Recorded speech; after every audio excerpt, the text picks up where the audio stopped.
In this video, I introduce a three-step model to implement authentic assessment based on recent researches on authenticity in assessment.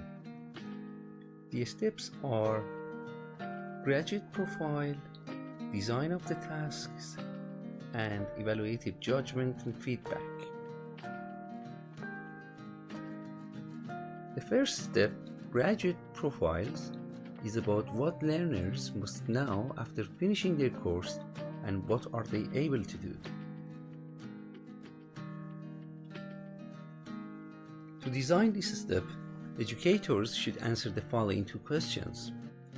How does the module I teach contribute to achieving the competencies that the course is committed to developing in students? How the skills and knowledge that the students gained in my module related to real-world problem-solving situations. The second step is about design of the tasks.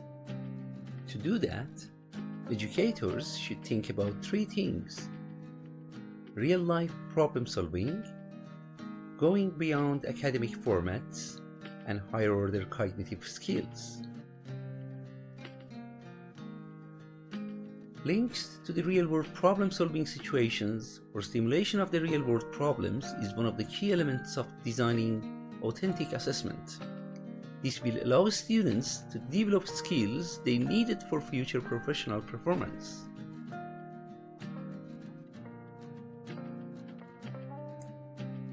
Going beyond academic formats is another key element of designing authentic assessment. To do that, educators need to think to whom the intended learning outcomes of the module or the course is important.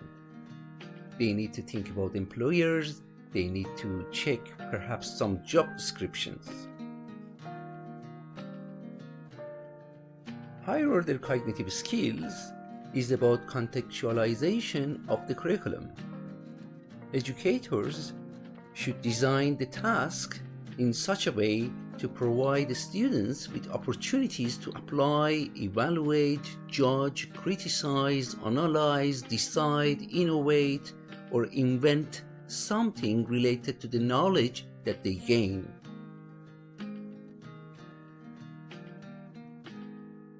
The third step of the model is about evaluative judgment.